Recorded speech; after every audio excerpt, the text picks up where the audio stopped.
Okay, here we're going to look at solving absolute value equations. And again, I want you to think of that word equation. So a lot of the process is going to be the same.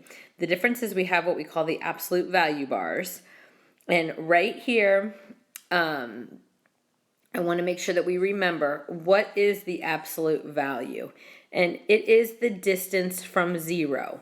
I want to remind you that the distance from zero, the smallest distance you could have would be zero. We will never have a negative distance. So it's kind of hard to wrap our mind around, but our distance, our smallest distance could be zero, meaning we didn't go anywhere. We will never have a negative value or a net for negative distance. What we need to do is we need to make sure that we get the absolute value by itself before we're going to have to set our equation equal to a positive and a negative number. Let's talk about the y there. So if I asked you, here it says the absolute value of x equals 7. So what that is saying is, what number on the number line is 7 units away from 0? Well, we have two answers. We know that the number 7 is 7 units away from 0, but we also know the number -7 is also 7 units away from 0. So our answer can be a +7 here and a -7 because both of those are 7 units away from 0.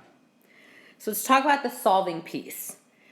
Because I have my absolute value bars already by themselves, here's my absolute value, and there's nothing outside of them except our equals 5. Then what we're going to do is we are going to take x plus 4, and we're going to set it equal to a +5. And then we're also going to take x plus 4 and set it equal to a -5. And so we have two equations. The reason is because we know that 5 is 5 units away from 0, but so is -5 is also 5 units away from 0. So we could possibly get two answers here.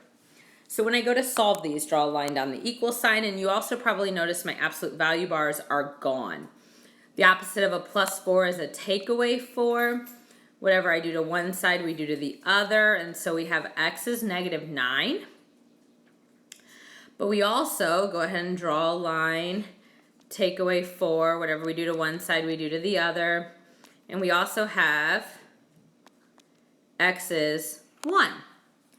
So those are our two answers for x. If we were to plug those back into our equation, if I put a 1 here, 1 plus 4 is 5. And how far is 5 from 0? It is 5 spaces, so that works.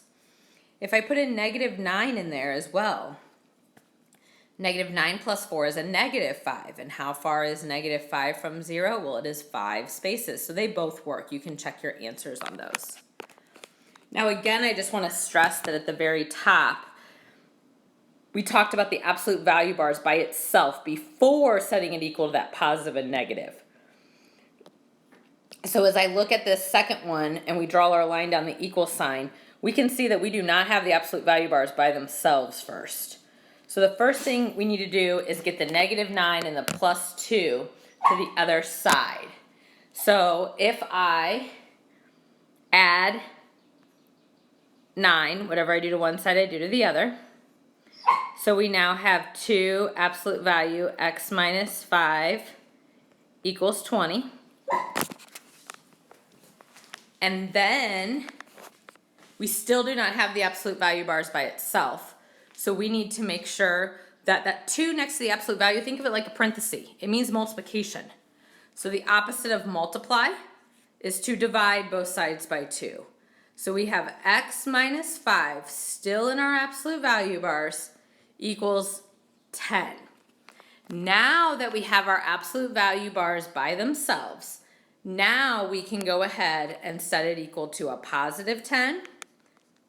X minus 5 equals +10, and x minus 5 equals -10. And as we go through our solving process, Again, we'll get two answers here. We have x is 15.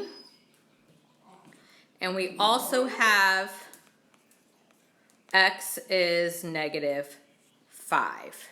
Negative 10 plus 5 is a negative 5. So that is solving absolute value equations. Again, back to this key statement up here. Make sure you get the absolute value bars by itself before setting the expression equal to the positive or the negative number.